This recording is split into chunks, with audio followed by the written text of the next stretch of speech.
ਸਤਿ ਸ਼੍ਰੀ ਅਕਾਲ। ਤੁਸੀਂ ਜੁੜੇ ਹੋਏ ਹੋ ਪੰਜਾਬੀ ਰੇਡੀਓ ਯੂਐਸਏ ਦੇ ਨਾਲ ਤੇ ਮੈਂ ਹਾਂ ਪ੍ਰਵੀਨ ਸ਼ਰਮਾ ਲੈ ਕੇ ਹਾਜ਼ਰ ਹਾਂ program update Canada.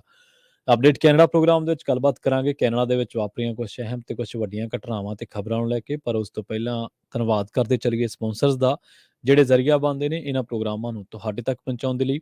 Khalsa insurance agency ਵਾਲੇ, ਜਿਨ੍ਹਾਂ ਤੋਂ ਤੁਸੀਂ ਹਰ ਤਰੀਕੇ ਦੀ ਇੰਸ਼ੋਰੈਂਸ ਲੈ ਸਕਦੇ ਹੋ। ਇੰਸ਼ੋਰੈਂਸ ਬਾਰੇ ਪਤਾ ਕਰਨ ਦੇ ਲਈ ਉਹਨਾਂ ਦਾ ਨੰਬਰ ਹੈ 408 272 2500। ਕਵਰਡ ਕੈਲੀਫੋਰਨੀਆ, ਓਬਾਮਾ ਕੇਅਰ ਤੇ ਮੈਡੀਕੇਅਰ ਨੂੰ ਲੈ ਕੇ ਅਮਰੀਕਾ ਭਰ ਦੇ ਵਿੱਚ ਇਹ ਸੇਵਾਵਾਂ ਦਿੰਦੇ ਨੇ। ਇਹਨਾਂ ਸੇਵਾਵਾਂ ਦਾ ਲਾਭ ਉਠਾਉਣ ਦੇ ਲਈ ਅੱਜ ਹੀ ਡਾਇਲ ਕਰੋ 408 272 2500। ਟਰਕੀਅਨ ਇਮੀਗ੍ਰੇਸ਼ਨ ਲਾ ਫਾਰਮ ਵਾਲੇ ਜੇ ਟਰਕੀਅਨ ਅਟਾਰਨੀ ਟਰਕੀਅਨ ਦੇ ਨਾਲ ਤੁਸੀਂ ਯੂਐਸ ਇਮੀਗ੍ਰੇਸ਼ਨ ਬਾਬਤ ਕੋਈ ਵੀ ਸਲਾਹ ਕਰਨੀ ਚਾਹੁੰਦੇ ਹੋ ਜਾਂ ਕੋਈ ਸਵਾਲ ਪੁੱਛਣਾ ਹੈ ਤਾਂ ਉਹਨਾਂ ਦਾ ਨੰਬਰ ਹੈ 415 909 0503। ਤੇ ਬਿਸਲਾ ਫੈਮਿਲੀ ਫਰੈਜ਼ਨੋ ਤੋਂ ਇਹਨਾਂ ਸਾਰੇ ਹੀ ਸਪਾਂਸਰਸ ਦਾ ਬਹੁਤ ਬਹੁਤ ਧੰਨਵਾਦ। ਤੇ ਜੇਕਰ ਤੁਸੀਂ ਵੀ ਇਹਨਾਂ ਪ੍ਰੋਗਰਾਮਾਂ ਨੂੰ ਸਪਾਂਸਰ ਕਰਨਾ ਚਾਹੁੰਦੇ ਹੋ ਤਾਂ ਸਟੂਡੀਓ ਦਾ ਨੰਬਰ ਹੈ 408 272 5200। ਖਬਰਾਂ ਦੀ ਸ਼ੁਰੂਆਤ ਕਰਦੇ ਹਾਂ ਕੈਨੇਡਾ ਦੇ ਵਿੱਚ ਵਾਪਰੀਆਂ ਵੱਡੀਆਂ ਘਟਨਾਵਾਂ ਤੋਂ। ਇਸ ਵੇਲੇ ਵਿਸ਼ਵ ਭਰ ਦੇ ਵਿੱਚ ਜਿੱਥੇ ਵੀ ਪੰਜਾਬੀ ਕੋਈ ਵਸਦਾ ਤੇ ਉਹਨੂੰ ਇਸ ਚੀਜ਼ ਦੀ ਤਾਂਘ ਹੈ, ਇਸ ਚੀਜ਼ ਦੀ ਪੂਰੀ ਨਜ਼ਰ ਹੈ ਕਿ ਪੰਜਾਬ ਤੋਂ ਕਿਹੋ ਜਿਹੀਆਂ ਖਬਰਾਂ ਆ ਰਹੀਆਂ ਨੇ ਜਾਂ ਪੰਜਾਬ ਦੇ ਵਿੱਚ ਹਾਲਾਤ ਕੀ ਨੇ। ਤਾਂ ਕੈਨੇਡਾ ਦੇ ਨਾਲ ਜੁੜੀਆਂ ਜਿਹੜੀਆਂ ਖਬਰਾਂ ਨੇ ਤਾਂ ਇਸ ਵੇਲੇ ਖਬਰਾਂ ਦੇ ਮੁਤਾਬਕ ਵਾਰਿਸ ਪੰਜਾਬ ਦੇ ਮੁਖੀ ਅੰਮ੍ਰਿਤਪਾਲ ਸਿੰਘ ਤੇ ਕਾਰਵਾਈ ਤੋਂ ਬਾਅਦ ਪੰਜਾਬ ਦੇ ਵਿੱਚ ਇੰਟਰਨੈਟ ਤੇ ਪਾਬੰਦੀ ਹੈ ਤੇ ਭਾਰਤ ਦੇ ਵਿੱਚ ਕਈ ਟਵਿੱਟਰ ਅਕਾਊਂਟ ਜਿਹੜੇ ਨੇ ਉਹ ਬੰਦ ਕਰ ਦਿੱਤੇ ਗਏ ਨੇ, ਜਿਵੇਂ ਕਿ Canadian politicians Jagmeet Singh, poet Rupi Kaur, voluntary organisation United Sikhs, Sangrur ਤੋਂ ਮੈਂਬਰ ਪਾਰਲੀਮੈਂਟ ਸਿਮਰਜੀਤ ਸਿੰਘ ਮਾਨ ਅਤੇ ਪੰਜਾਬ ਦੇ ਕਈ ਹੋਰ ਮੀਡੀਆ ਹਾਊਸਸ ਤੇ ਪ੍ਰਮੁੱਖ ਪੱਤਰਕਾਰਾਂ ਦੇ ਜਿਹੜੇ ਟਵਿੱਟਰ ਅਕਾਊਂਟ ਨੇ ਉਹ ਬੰਦ ਕਰ ਦਿੱਤੇ ਨੇ। ਇਹ ਉਹ ਲੋਕ ਨੇ ਜਿਹੜੇ ਅੰਮ੍ਰਿਤਪਾਲ ਸਿੰਘ ਦੀ ਗ੍ਰਿਫਤਾਰੀ ਦਾ ਵਿਰੋਧ ਕਰ ਰਹੇ ਨੇ ਜਾਂ ਉਸ ਬਾਬਤ ਸਟੀਕ ਜਾਣਕਾਰੀਆਂ ਜਿਹੜੀਆਂ ਨੇ ਉਹ ਲੋਕਾਂ ਤੱਕ ਪਹੁੰਚਾ ਰਹੇ ਨੇ। ਤਾਂ ਉਹਨਾਂ ਦੇ ਵਿੱਚੋਂ ਕਈ ਟਵਿੱਟਰ ਅਕਾਊਂਟ ਜਿਨ੍ਹਾਂ ਦਾ ਮੈਂ ਹਵਾਲਾ ਦੇ ਕੇ ਹਟਿਆ, Canadian politician Jagmeet Singh, poet Rupi Kaur, voluntary organisation United Sikhs ਤੇ ਇਸ ਤੋਂ ਇਲਾਵਾ ਮੈਂਬਰ ਪਾਰਲੀਮੈਂਟ ਸਿਮਰਜੀਤ ਸਿੰਘ ਮਾਨ ਤੇ ਕਈ ਹੋਰ ਵੀ ਪੱਤਰਕਾਰ ਖਾਸ ਕਰਕੇ ਜਿਹੜੇ ਕੰਮ ਕਰ ਰਹੇ ਨੇ ਗਰਾਊਂਡ ਤੇ, ਉਹਨਾਂ ਦੇ ਜਿਹੜੇ ਟਵਿੱਟਰ ਅਕਾਊਂਟ ਨੇ ਉਹ ਬੰਦ ਕਰ ਦਿੱਤੇ ਨੇ। ਦੂਜੇ ਪਾਸੇ ਸਿੱਖ ਭਾਈਚਾਰੇ ਦੇ ਵਿੱਚੋਂ ਜਿਹੜੇ ਇੰਟੈਲੈਕਚੁਅਲ ਲੋਕ ਨੇ, ਜਿਹੜੇ ਇਹਨਾਂ ਘਟਨਾਵਾਂ ਨੂੰ, ਮੋਰਚਿਆਂ ਨੂੰ, ਸੰਘਰਸ਼ਾਂ ਨੂੰ ਬੜੇ ਲੰਬੇ ਸਮੇਂ ਤੋਂ ਕਵਰ ਕਰ ਰਹੇ ਨੇ, ਤਾਂ ਉਹਨਾਂ ਨੇ ਇੱਕ ਗੱਲ ਤੇ ਗਿਲਾ, ਉਹਨਾਂ ਨੇ ਇੱਕ ਗੱਲ ਤੇ ਸ਼ਿਕਵਾ ਜਾਂ ਇੱਕ ਗੱਲ ਤੇ ਉਲਾਂਭਾ ਜਿਹੜਾ ਉਹ ਜ਼ਰੂਰ ਦਿੱਤਾ ਹੈ, ਉਹ ਹਿੰਸਕ ਘਟਨਾਵਾਂ ਦੇ ਮੱਦੇਨਜ਼ਰ ਹੈ। ਬਹੁਤ ਥਾਈਂ ਆਪਾਂ ਦੇਖਿਆ, ਲੰਡਨ ਦੇ ਵਿੱਚ ਵੀ ਹਿੰਸਕ ਘਟਨਾ ਵਾਪਰੀ, ਤਾਂ ਇਸ ਤੋਂ ਬਾਅਦ ਕਈ ਥਾਈਂ ਹੋਰ ਵੀ ਹਿੰਸਕ ਘਟਨਾਵਾਂ ਅੰਮ੍ਰਿਤਪਾਲ ਸਿੰਘ ਦੀ ਗ੍ਰਿਫਤਾਰੀ ਤੋਂ ਬਾਅਦ ਵਿਰੋਧ ਦੇ ਵਿੱਚ ਵਾਪਰੀਆਂ। ਤਾਂ ਉਹਨਾਂ ਨੇ ਕਿਹਾ ਕਿ ਇਹ ਜਿਹੜੀਆਂ ਹਿੰਸਕ ਘਟਨਾਵਾਂ ਹੈ, ਉਹ ਸੰਘਰਸ਼ਾਂ ਨੂੰ ਢਾਹ ਲਾ ਦਿੰਦੀਆਂ ਨੇ। ਹਿੰਸਕ ਘਟਨਾਵਾਂ ਦੇ ਨਾਲ ਜਿਹੜਾ ਤੁਹਾਡਾ ਇੱਕ ਦੁਨੀਆ ਨੂੰ ਵਿਕਟਮ ਹੋਣ ਦਾ ਜਿਹੜਾ ਸੁਨੇਹਾ ਹੈ ਜਾਂ ਜਿਹੜਾ ਮੈਸੇਜ ਤੁਸੀਂ ਦੇਣਾ ਚਾਹੁੰਦੇ ਹੋ ਧੱਕੇਸ਼ਾਹੀ ਦਾ ਕਿ ਸਾਡੇ ਨਾਲ ਆਹ ਹੋ ਰਿਹਾ, ਤਾਂ ਉਹ ਮੈਸੇਜ ਜਿਹੜਾ ਉਹ ਕਮਜ਼ੋਰ ਪੈ ਜਾਂਦਾ। ਤਾਂ ਇਸ ਕਰਕੇ ਸਿੱਖ ਇੰਟੈਲੈਕਚੁਅਲਸ ਜਿਹੜੇ ਨੇ ਉਹ ਇਹਨਾਂ ਗੱਲਾਂ ਤੇ ਫਿਕਰਮੰਦੀ ਵੀ ਜ਼ਾਹਰ ਕਰ ਚੁੱਕੇ ਨੇ ਤੇ ਕਈ ਤਰ੍ਹਾਂ ਦੇ ਤੌਖਲੇ, ਖਦਸ਼ੇ, ਸ਼ੰਕੇ ਉਹਨਾਂ ਦੇ ਮਨਾਂ ਦੇ ਵਿੱਚ ਨੇ ਕਿ ਇਹ ਸੰਘਰਸ਼ ਜਾਂ ਜਿਹੜਾ ਮੋਰਚਾ ਜਾਂ ਜਿਹੜੀ ਆਵਾਜ਼ ਹੈ ਜ਼ੁਲਮ ਦੇ ਵਿਰੁੱਧ, ਇਹ ਕਿਸੇ ਹੋਰ ਪਾਸੇ ਨੂੰ ਹੀ ਨਾ ਚਲੀ ਜਾਵੇ। ਸੋ ਉਸ ਤੋਂ ਬਾਅਦ ਰੁੱਖ ਕਰਦੇ ਹਾਂ ਪੰਜਾਬੀ ਭਾਈਚਾਰੇ, ਸਿੱਖ ਭਾਈਚਾਰੇ ਦੇ ਨਾਲ ਕੈਨੇਡਾ ਦੇ ਵਿੱਚ ਜੁੜੀਆਂ ਕੁਝ ਹੋਰ ਖਬਰਾਂ ਦੇ ਬਾਰੇ। ਕਲੋਵਨਾ ਦੇ ਵਿੱਚ ਇੱਕ ਬੜੀ ਮੰਦਭਾਗੀ ਘਟਨਾ ਵਾਪਰੀ ਹੈ। ਬ੍ਰਿਟਿਸ਼ ਕੋਲੰਬੀਆ ਦੇ ਕਲੋਵਨਾ ਦੇ ਵਿੱਚ ਇੰਟਰਨੈਸ਼ਨਲ ਸਟੂਡੈਂਟ ਗਗਨਦੀਪ ਸਿੰਘ ਦੇ ਨਾਲ ਹਿੰਸਾ ਕੀਤੀ ਗਈ ਹੈ।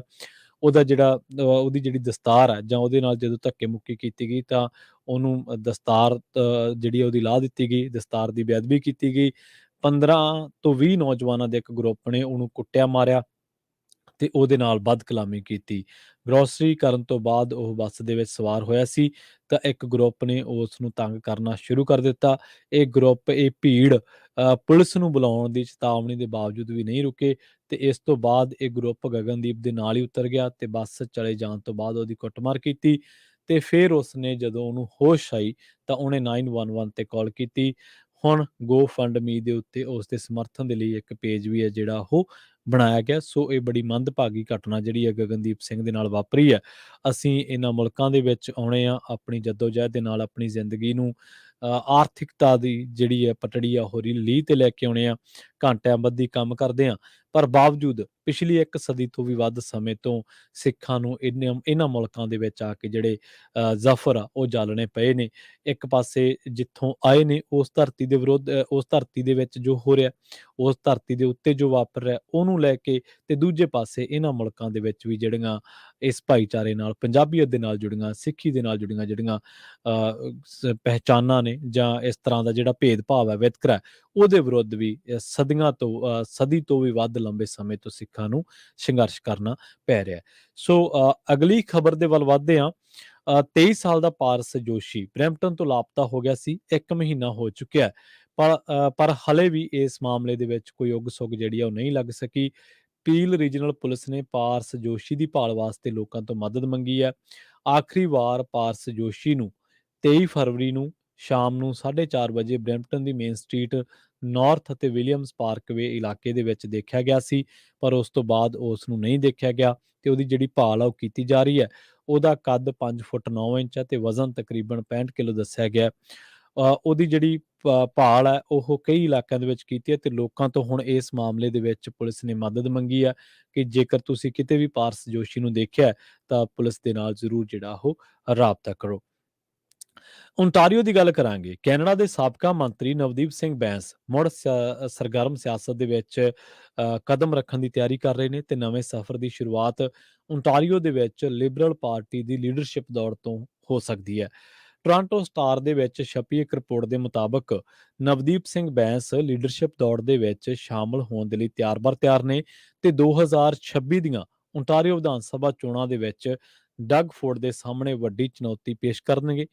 ਇਹ ਚਰਚਾ ਚੱਲ ਰਹੀ ਹੈ ਸਿਆਸੀ ਹਲਕਿਆਂ ਦੇ ਵਿੱਚ ਕਿ ਜੇਕਰ ਉਹ ਇਸ ਦੇ ਵਿੱਚ ਸਫਲਤਾ ਹਾਸਲ ਕਰਦੇ ਨੇ ਤਾਂ ਉਹ ਓਨਟਾਰੀਓ ਦੇ ਵਿੱਚ ਪਹਿਲੇ ਜਿਹੜੇ ਪ੍ਰੋਵਿੰਸ ਦੇ ਸਿੱਖ ਮੁਖੀ ਆ ਉਹ ਬਣ ਸਕਦੇ ਨੇ। ਸੋ ਕਿਹਾ ਜਾ ਰਿਹਾ ਕਿ ਸਾਬਕਾ ਮੰਤਰੀ ਨਵਦੀਪ ਸਿੰਘ ਬੈਂਸ ਇੱਕ ਵਾਰ ਮੁੜ ਤੋਂ ਕੈਨੇਡਾ ਦੀ ਸਰਗਰਮ ਸਿਆਸਤ ਦੇ ਵਿੱਚ ਕਦਮ ਰੱਖਣ ਦੀ ਤਿਆਰੀ ਜਿਹੜੀ ਆ ਉਹ ਕਰ ਸਕਦੇ ਨੇ।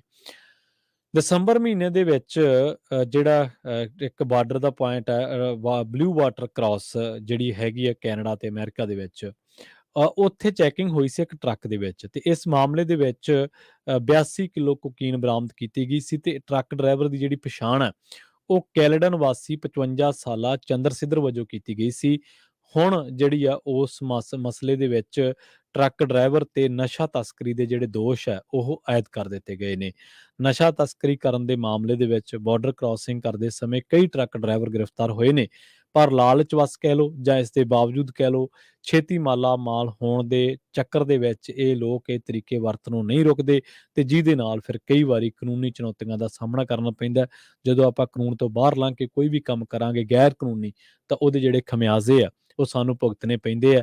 ਤੇ ਹੁਣ ਜਿਹੜੀ 14 ਦਸੰਬਰ ਨੂੰ ਬਲੂ ਵਾਟਰ ਐਡਵਰਡ ਦੇ ਵਿੱਚ ਬਲੂ ਵਾਟਰ ਬ੍ਰਿਜ ਕ੍ਰਾਸਿੰਗ ਕਰਦੇ ਸਮੇਂ ਟਰੱਕ ਦੀ ਚੈਕਿੰਗ ਹੋਈ ਸੀ ਤੇ 82 ਕਿਲੋ ਕੋਕੀਨ ਬਰਾਮਦ ਹੋਈ ਸੀ। ਉਸੇ ਮਾਮਲੇ ਦੇ ਵਿੱਚ ਟਰੱਕ ਡਰਾਈਵਰ ਜਿਹੜਾ ਚੰਦਰ ਸਿੱਧਰ ਹੈ ਉਹਨੂੰ ਹੁਣ ਉਹਦੇ ਤੇ ਨਸ਼ਾ ਤਸਕਰੀ ਦੇ ਦੋਸ਼ ਆਇਦ ਕਰ ਦਿੱਤੇ ਗਏ ਨੇ। ਇਹ ਕੈਲਡਨ ਦਾ ਰਹਿਣ ਵਾਲਾ ਜਿਹੜਾ ਚੰਦਰ ਸਿੱਧਰ ਹੈ। ਪਿਛਲੇ ਹਫ਼ਤੇ ਮੌਂਟਰੀਅਲ ਦੇ ਵਿੱਚ ਇੱਕ ਇਤਿਹਾਸਿਕ ਇਮਾਰਤ ਨੂੰ ਅੱਗ ਲੱਗ ਗਈ ਸੀ ਤੇ ਇਸ ਘਟਨਾ ਤੋਂ ਬਾਅਦ 6 ਲੋਕ ਲਾਪਤਾ ਹੋਏ ਗਏ ਨੇ ਤੇ ਉਹਨਾਂ ਦੀ ਭਾਲ ਜਾਰੀ ਹੈ। ਮੌਂਟਰੀਅਲ ਪੁਲਿਸ ਦਾ ਕਹਿਣਾ ਹੈ ਕਿ ਮਲਬੇ ਦੇ ਵਿੱਚੋਂ ਇੱਕ ਔਰਤ ਦੀ ਲਾਸ਼ ਕੱਢੀ ਗਈ ਹੈ ਤੇ ਬਾਕੀਆਂ ਦੀ ਭਾਲ ਕੀਤੀ ਜਾ ਰਹੀ ਹੈ।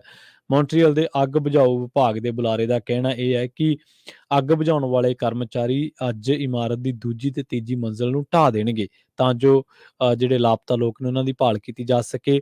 ਇਹ ਲਾਪਤਾ ਲੋਕ ਕਿਊਬਿਕ ਓਨਟਾਰੀਓ ਤੇ ਸੰਯੁਕਤ ਰਾਜ ਅਮਰੀਕਾ ਦੇ ਰਹਿਣ ਵਾਲੇ ਨੇ, ਵਸਨੀਕ ਦੱਸੇ ਗਏ ਨੇ ਤੇ ਉਹਨਾਂ ਨੇ ਕਿਹਾ ਕਿ ਪਰਿਵਾਰਾਂ ਦੇ ਨਾਲ ਸੰਪਰਕ ਕੀਤਾ ਜਾ ਚੁੱਕਿਆ, ਜਿਹੜੀ ਟੀਮ ਜਾਂਚ ਕਰ ਰਹੀ ਹੈ।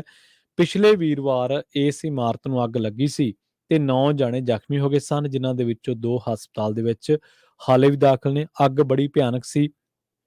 ਕਈ ਘੰਟਿਆਂ ਤੱਕ ਇਹਨਾਂ ਇਲਾਕਿਆਂ ਦੇ ਵਿੱਚੋਂ ਜਿਹੜਾ ਟ੍ਰੈਫਿਕ ਹੈ ਉਹ ਡਾਇਵਰਟ ਕਰਕੇ ਰੱਖਣਾ ਪਿਆ ਸੀਗਾ। ਸੋ ਇਹ ਬੜੀ ਮੰਦਭਾਗੀ ਘਟਨਾ ਜਿਹੜੀ ਹੈ ਮੌਂਟਰੀਅਲ ਦੇ ਵਿੱਚ ਵਾਪਰੀ ਸੀ।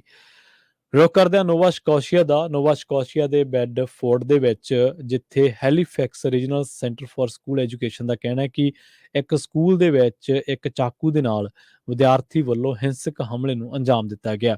ਅਧਿਕਾਰੀਆਂ ਦਾ ਕਹਿਣਾ ਹੈ ਕਿ ਬੈਡਫੋਰਡ ਦੇ ਵਿੱਚ ਪੈਂਦੇ NS ਦੇ ਚਾਰਲਸ ਪੀ ਐਲਨ ਹਾਈ ਸਕੂਲ ਦੇ ਵਿੱਚ ਚਾਕੂ ਨਾਲ ਕੀਤੇ ਹਮਲੇ ਦੇ ਵਿੱਚ ਸਟਾਫ ਦੇ 2 ਜਣੇ ਵੀ ਜ਼ਖਮੀ ਦੱਸੇ ਗਏ ਨੇ।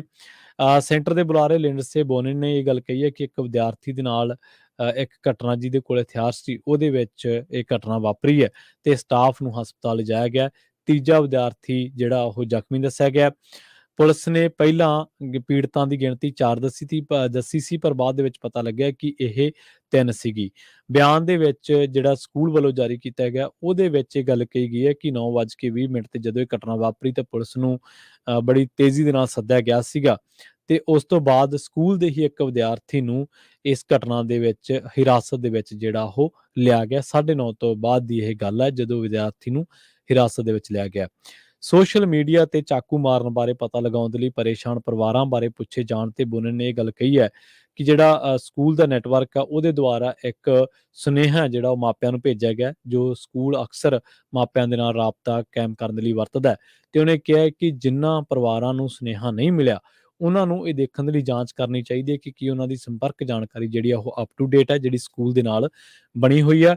ਸੋ ਹੁਣ ਕਿਹਾ ਗਿਆ ਕਿ ਕੋਈ ਇਹਦੀ ਘਟਨਾ ਦੇ ਵਿੱਚ ਹੋਰ ਕੋਈ ਜਿਹੜਾ ਮਾਪੇ ਨੇ ਵਿਦਿਆਰਥੀਆਂ ਦੇ ਉਹਨਾਂ ਨੂੰ ਚਿੰਤਾ ਕਰਨ ਦੀ ਕੋਈ ਜ਼ਰੂਰਤ ਨਹੀਂ ਹੈ।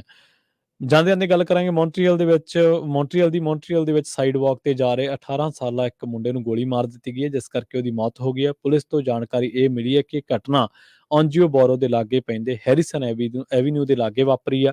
ਪੁਲਿਸ ਦਾ ਕਹਿਣਾ ਹੈ ਕਿ ਜਦੋਂ ਇਸ ਘਟਨਾ ਬਾਰੇ ਪਤਾ ਲੱਗਿਆ ਸੀ ਤਾਂ ਇਸ ਨੌਜਵਾਨ ਨੂੰ ਜ਼ਖਮੀ ਹਾਲਤ ਦੇ ਵਿੱਚ ਹਸਪਤਾਲ ਪਹੁੰਚਾਇਆ ਗਿਆ ਸੀ, ਪਰ ਉਸ ਦੀ ਹਾਲਤ ਉਦੋਂ ਕਾਫੀ ਗੰਭੀਰ ਸੀ ਤੇ ਹਸਪਤਾਲ ਦੇ ਵਿੱਚ ਜਾਂਦੇ ਇਸ ਨੂੰ 18 ਸਾਲਾ ਨੌਜਵਾਨ ਨੂੰ ਮ੍ਰਿਤਕ ਜਿਹੜਾ ਉਹ ਐਲਾਨ ਦਿੱਤਾ ਗਿਆ।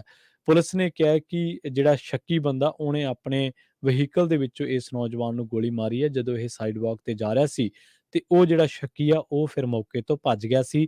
ਹਾਲੇ ਤੱਕ ਇਸ ਮਾਮਲੇ ਦੇ ਵਿੱਚ ਕਿਸੇ ਨੂੰ ਵੀ ਗ੍ਰਿਫਤਾਰ ਜਿਹੜਾ ਉਹ ਨਹੀਂ ਕੀਤਾ ਗਿਆ। ਇਸ ਮਾਮਲੇ ਦੀ ਜਾਂਚ ਜਾਰੀ ਹੈ ਤੇ ਇਹ ਜਿਹੜਾ ਮਾਮਲਾ ਹੈ, ਇਹ ਜਿਹੜਾ ਕਤਲ ਹੈ, ਇਸ ਸ਼ਹਿਰ ਦੇ ਵਿੱਚ ਇਸ ਸਾਲ ਦਾ ਇਹ 6ਵਾਂ ਕਤਲ ਜਿਹੜਾ ਉਹ ਕਿਹਾ ਜਾ ਸਕਦਾ, ਜਿਹਦੇ ਵਿੱਚ 18 ਸਾਲਾ ਇੱਕ ਨੌਜਵਾਨ ਨੂੰ ਪੈਦਲ ਜਾਂਦਿਆਂ ਸਮੇਂ ਗੋਲੀ ਮਾਰ ਦਿੱਤੀ ਗਈ ਹੈ। ਹਮਲਾਵਰ ਤੇ ਪੀੜਤ ਦੇ ਵਿੱਚ ਕੀ ਰਿਸ਼ਤਾ ਹੈ, ਕੀ ਉਹਨਾਂ ਦੇ ਆਪ ਵਿੱਚ ਆਪਸੀ ਗੱਲਬਾਤ ਹੋਈ ਹੈ ਜਾਂ ਇਹਦੇ ਪਿੱਛੇ ਕਾਰਨ ਕੀ ਹੈ, ਇਹਦੇ ਬਾਰੇ ਪੁਲਿਸ ਨੇ ਹਾਲੇ ਕੋਈ ਵੀ ਜਿਹੜੀ ਜਾਣਕਾਰੀ ਹੈ ਉਹ ਸਾਂਝੀ ਨਹੀਂ ਕੀਤੀ। ਸੋ ਇਸ ਦੇ ਨਾਲ ਹੀ ਪ੍ਰੋਗਰਾਮ ਅਪਡੇਟ ਕੈਨੇਡਾ ਨੂੰ ਆਪਾਂ ਇੱਥੇ ਹੀ ਸਮਾਪਤ ਕਰਾਂਗੇ।